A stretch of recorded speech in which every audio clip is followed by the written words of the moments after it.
starting a business or becoming an entrepreneur is a wonderful idea. In all honesty, I think outside of choosing to have 3 amazing children, choosing to be an entrepreneur and starting my own business has been one of the greatest things I've ever done in my life. However, keep in mind that starting a business, just like having children, is a huge undertaking. And before you hop on the bandwagon and do what everybody on social media and everybody that's probably in your friend circle tells you to do, which is form an LLC, there are some things that you're going to want to consider first. So in today's video, I am going to show you, before you form that LLC, please hear me out. Please listen. There's a few things that you want to do. So one, I'm going to talk to you about the business life cycle, what they are. We're going to go into what to do in each life cycle, and then stick around to the end because I'm going to show you what you need to do before you form that LLC. All right, let's get to it.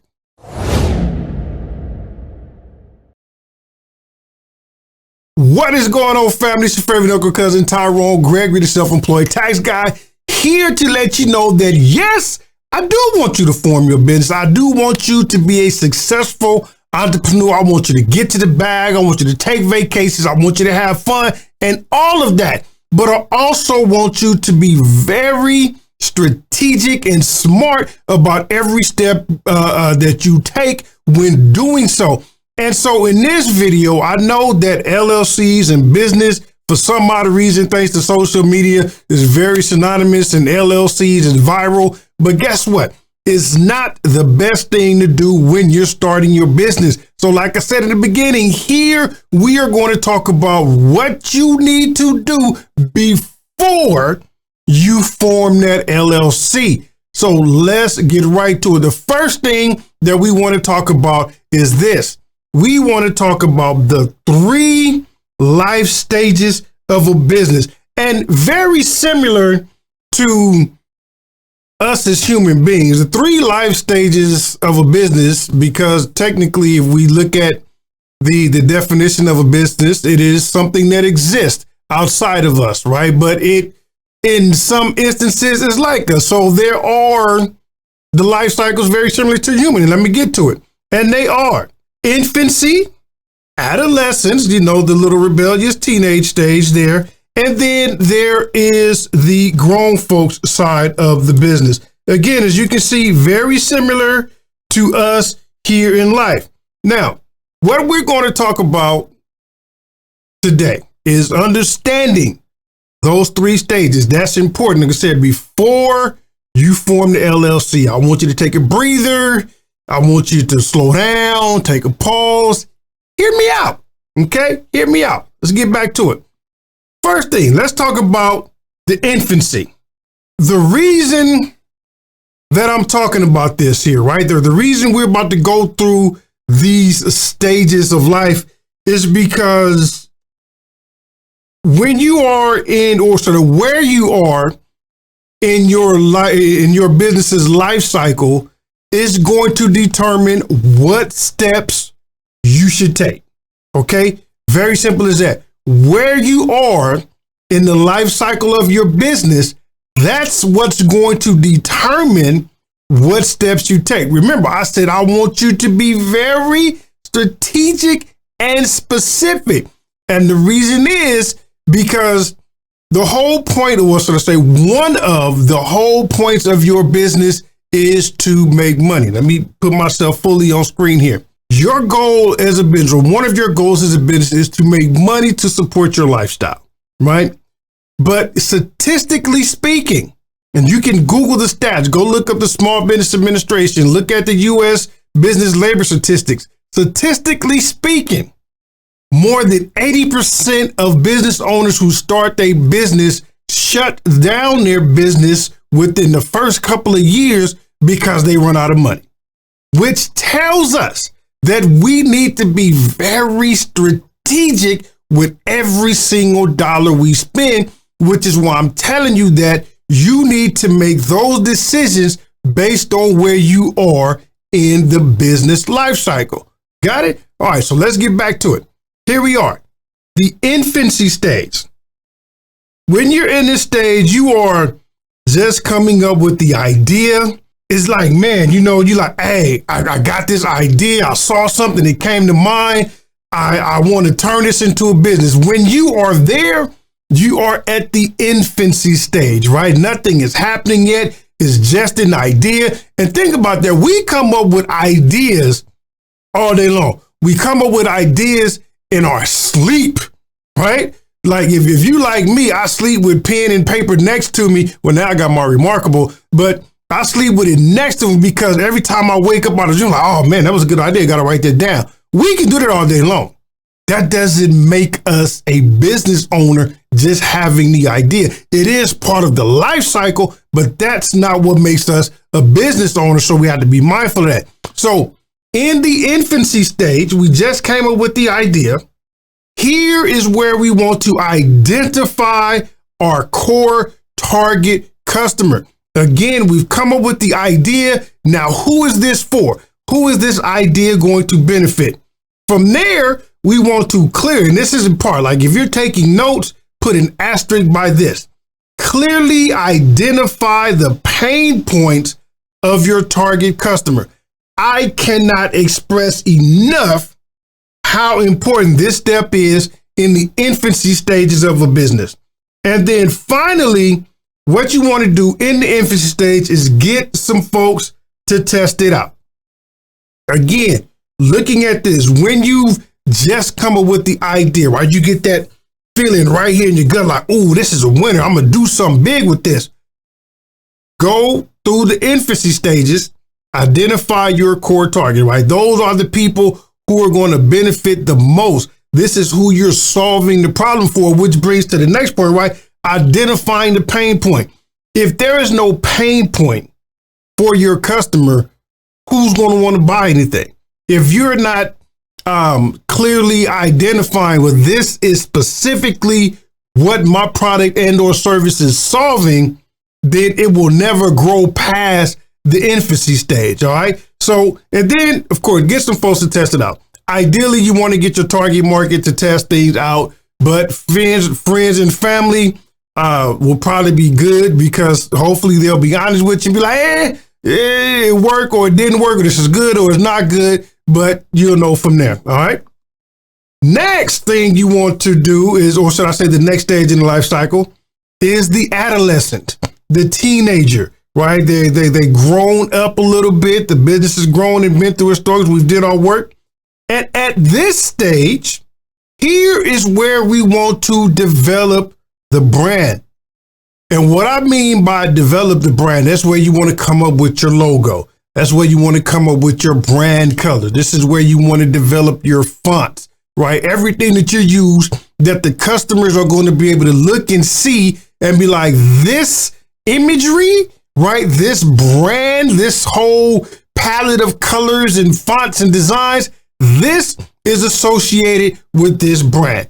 This is when you're adolescent, you're at that point now where we're doing this. Okay. So on top of that, at the adolescent stage, you also want to be able to get in front of your target customer. Remember, when we was in our infancy stage, we identified who our target customer is. And now as an adolescent in business, we want to start to get in front of our target customer. We've already developed our brand. That's one of the things that we did. Now we want to get our target customer used to seeing us and kind of get used to understanding what our brand and product and or service is about. Then very important in the adolescent stage. Here is where you want to get feedback. Okay. And from the feedback, based on the feedback, here is where you're going to develop your sales and marketing strategies. And I'm going to put this out here because the last thing you want to do as an adolescent in business is set a goal. I'm going to say set a goal of a minimum of $100,000. And let me talk about these two things. We're developing sales and marketing. Sales and marketing is two different things. Just posting on Instagram, posting on TikTok, posting on social media, that's marketing.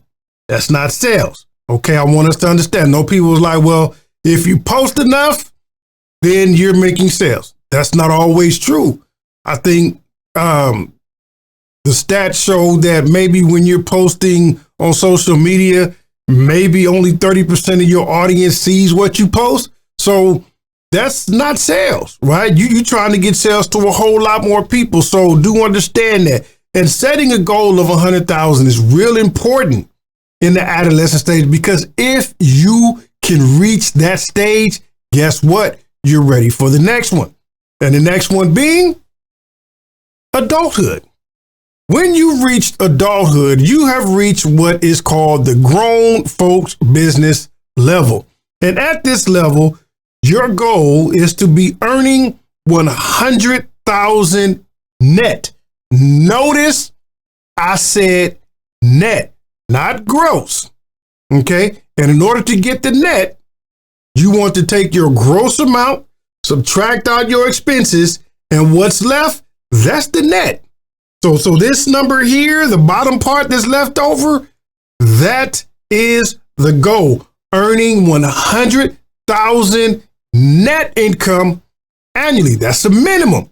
That's why we said in adolescence, we want that to be our goal. So now that we've achieved this goal, we are officially in adulthood. We are officially doing grown folks business. We are a mature entrepreneur, right?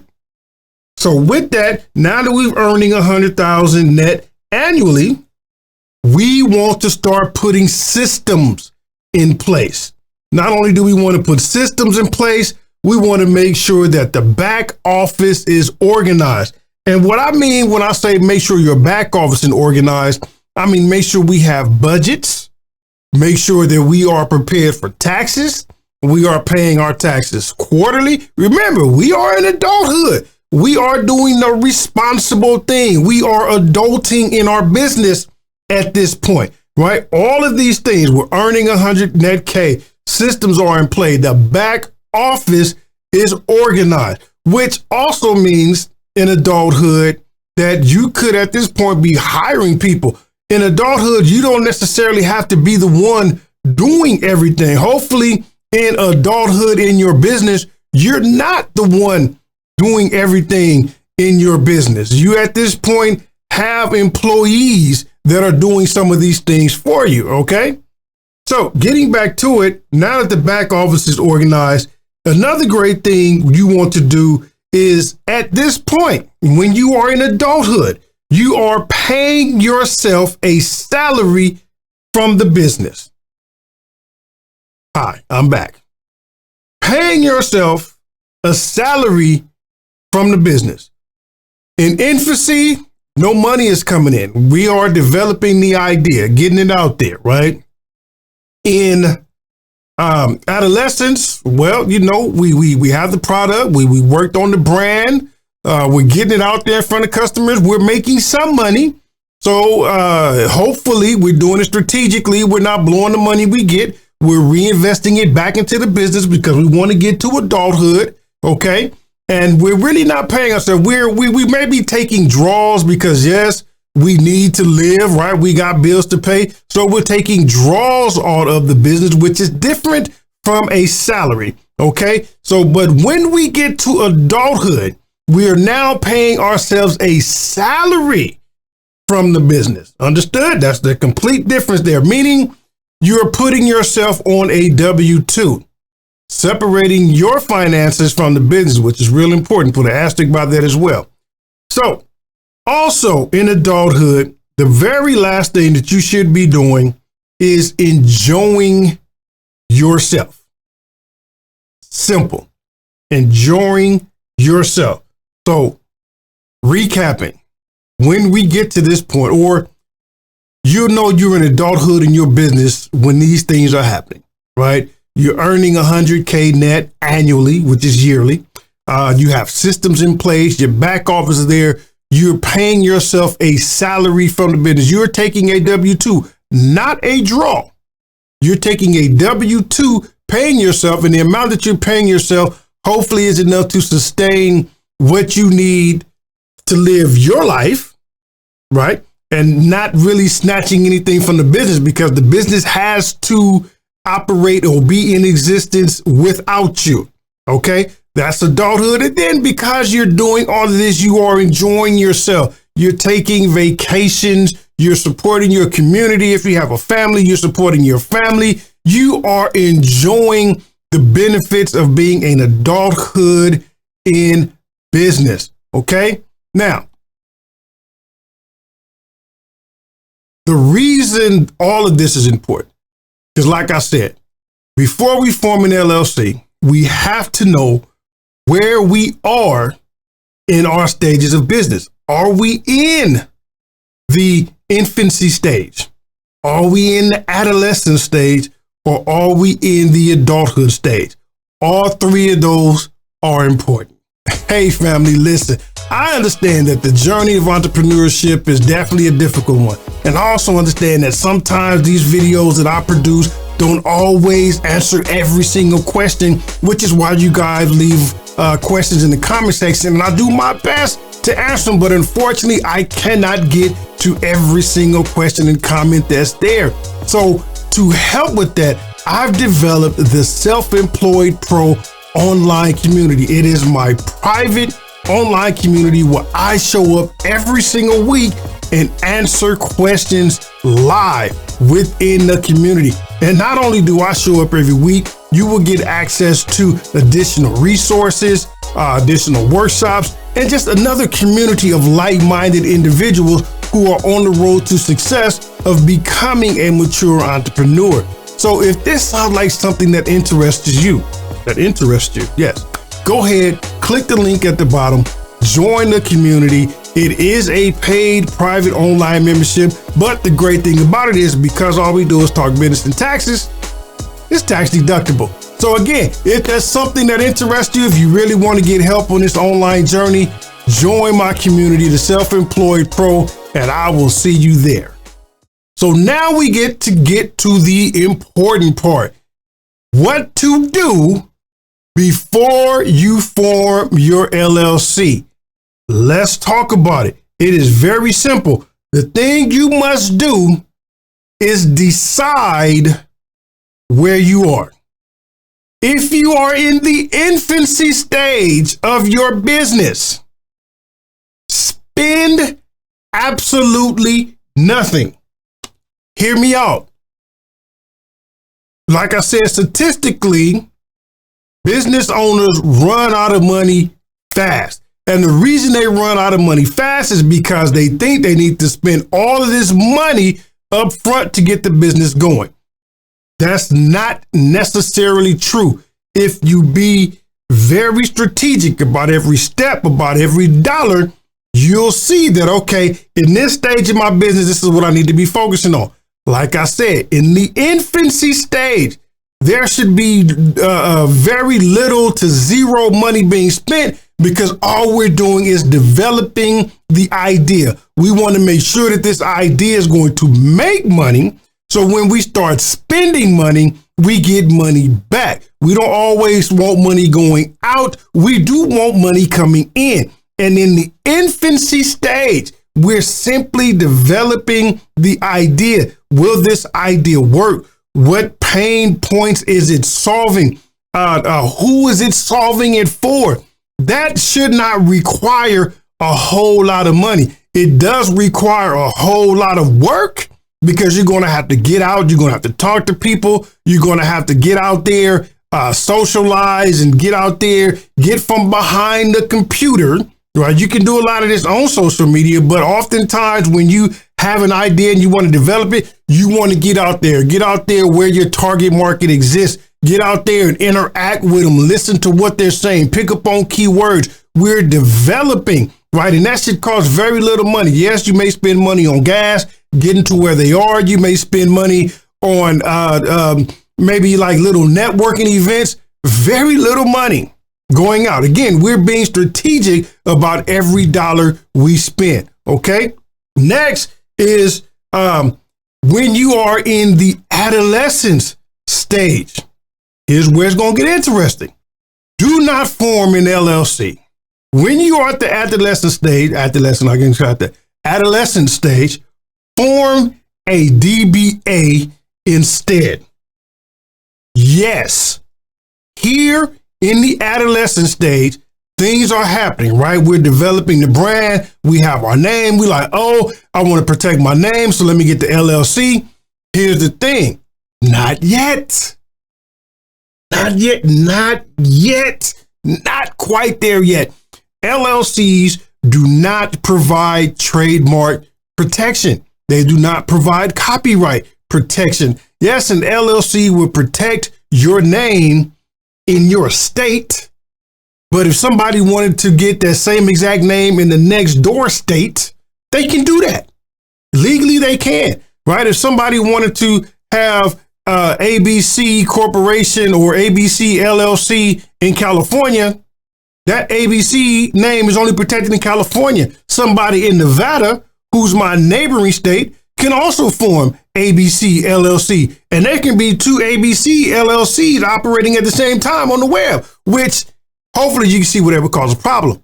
But so at this point, do not form an LLC yet. Hold off. I know we're getting antsy and we're like, woo, I see traction. It's time to form an LLC. Not yet. Not yet.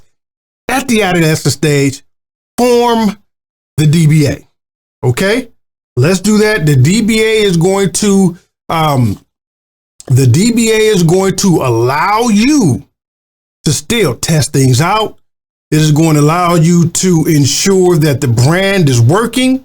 It's going to allow you to make changes without doing anything like paperwork wise. You can switch things up. A DBA is a very low cost investment. In most states, a DBA will probably cost you less than $25 to form. Like, for example, here in California, the whole process should take you about $130, right? And it's good for 5 years. And that's like that in most states and jurisdictions across America. You can form your DBA for under $30. Some places require that you publicize it. Some places don't. So it really varies. But for the most part, let's just say between 30 to $130, you got your DBA, you're good. And you can still open up a bank account. You can get a tax ID number and you can operate with that business name. If you're worried about liability, get some business insurance, because even LLCs do not protect people the way that they think they do. The way that that's the whole reason to get an LLC is because it protects you.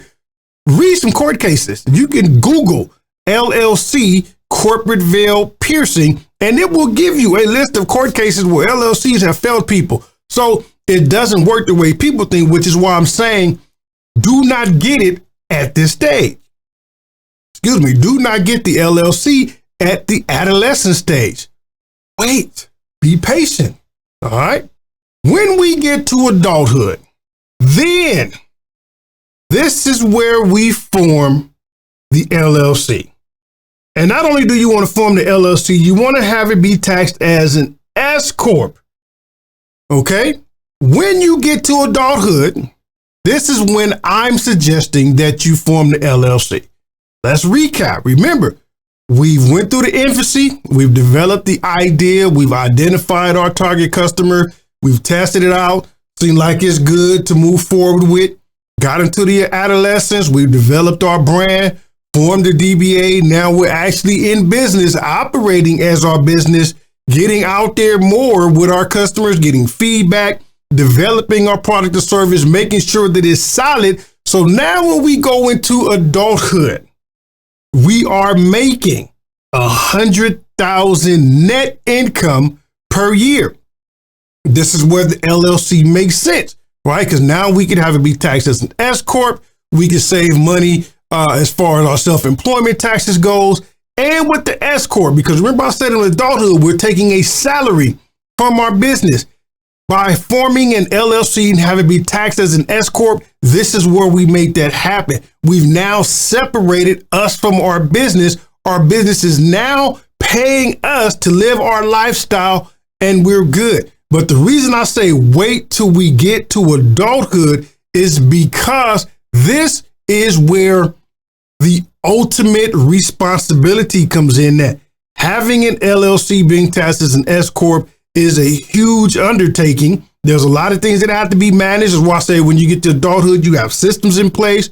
Your back office is in order. We have, we're taking a salary because all of that is going to be a requirement, which is why you should wait till you get to this point to make that transition. Because think about it, when you're at this point, the foundation is solid. We proved all that in adolescence, just like in real life, right? When we're an infant, we don't want to be doing certain things. Like you wouldn't give your 3-year-old the keys to your Lamborghini. You absolutely wouldn't. Why would you? Because they aren't prepared for that yet. Your adolescents, you probably wouldn't give the keys to the Lamborghini, but you may give them the keys to the old Honda 83 Accord that you got sitting in the garage, right? Let them test it out. Let them get used to the road, the braking, the steering, all of that. And then when you seen that they could handle themselves with the Honda, then you're like, all right, now I can trust you with the Lamborghini, right? Same thing with the business. There are certain things and certain steps and certain processes we want to do at certain times, okay? So now that we know that, hopefully I have given you enough information for you to sit back, assess where you are. Be honest with yourself. Don't let other people get in your ear and be like, man, that's a good idea. You need to protect it before somebody else take it. You need to form the LLC and go, take a breather, woosah, and go through. Where am I? At what point in my business am I at? Where do I need to be? Where am I going? And have I reached that 100,000? If not, let me back up and do this DBA thing and do it right. All right. And so that is it for me, family. Hopefully this did you some justice. Just know that I love you. I care for you. And then remember, there's a bunch of resources at the bottom of the video. Again, I do my best to get to all the comments, although I apologize to those who I can't. But remember, get in on the community, and I will see you there, and we'll talk about it. But until then, my good people, know that I love you, I appreciate you, and I will see you in the next video. Peace. Perfect.